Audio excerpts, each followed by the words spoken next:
চাঁপাইনবাবগঞ্জ সীমান্তে গাছ ও ফসল কাটা নিয়ে সংঘর্ষের পর এখনও থমথমে পরিস্থিতি। বিস্তারিত জানাতে সরাসরি যুক্ত হচ্ছেন সহকর্মী তারেক রহমান। তারেক, পরিস্থিতি নিয়ন্ত্রণে পতাকা বৈঠক বা প্রশাসনের পক্ষ থেকে কোনো পদক্ষেপ নেওয়া হয়েছে কিনা বিস্তারিত নিয়ে জানাবেন। সেটা শুভ সকাল। গতকাল দফায় দফায় সংঘর্ষের পর কিন্তু বিকেলে একটি শূন্যরেখাতে বিজিবি বিএসএফ এর মধ্যে অধিনায়ক পর্যায়ে পতাকা বৈঠক অনুষ্ঠিত হয়।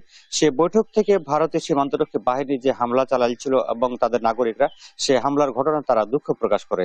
এরপর থেকে কিন্তু দুই দেশের নাগরিকরা নিজ নিজ অভ্যন্তরে চলে যায়। কিন্তু সকাল থেকে আমি যে বিষয়টি দেখতে পেয়েছি, সীমান্ত পাড়ের বাংলাদেশি মানুষরা তারা কিন্তু তাদের যে জমি আছে সেই জমিতে তারা যেতে পারছে না। তারা গ্রামে কিন্তু অবস্থান করছে, তাদের মধ্যে একটা আতঙ্ক বিরাজ করছে, তাদের মধ্যে ক্ষোভ বিরাজ করছে। তারা বলছে বারবার ভারতীয় সীমান্তরক্ষী বাহিনী বিএসএফ তাদের নাগরিকদের নিয়ে এসে বাংলাদেশের অভ্যন্তরে ঢুকে বাংলাদেশিদের উপর হামলা, বাংলাদেশের মানুষের ফসল নষ্ট এবং কি গতকাল বেশ কিছু গম এবং আম গাছ কেটে ফেলেছিল ভারতীয় নাগরিকরা। তারা শুধু গাছ কেটে ফেলে ক্ষান্ত হয়নি, তাদের হাতে বিভিন্ন অস্ত্র নিয়ে তারা কিন্তু বাংলাদেশের নাগরিকদের উপর হামলা চালাইছে। আমরা আমরা আমরা কিন্তু বেশ কিছু ভিডিও ফুটেজে পেয়েছিলাম, যে ভিডিও ফুটেজে আমরা দেখেছি ভারতীয় নাগরিকরা sound grenade, cocktail, tear shell এবং এমনকি চাইনিজ কুড়াল, এছাড়াও তারা তীর ধনুক নিয়ে বাংলাদেশিদের উপর হামলা চালাইছিল এবং বিএসএফ কিন্তু তাদেরকে পরিপূর্ণ সাপোর্ট দিয়েছে। বিএসএফ কিন্তু বাংলাদেশিদের উপর টিয়ার শেল নিক্ষেপ করেছে। এই যে টিয়ার শেল নিক্ষেপের কারণে কিন্তু বাংলাদেশে বেশ কিছু নাগরিক আহত হয়েছে, 5 থেকে 6 জন। তারা বিভিন্ন হাসপাতালে এখন চিকিৎসাধীন রয়েছে, স্থানীয়ভাবে তারা চিকিৎসা নিচ্ছেন। একজন কিন্তু বাংলাদেশের বিজিবি সদস্য রক্তাক্ত হয়েছে।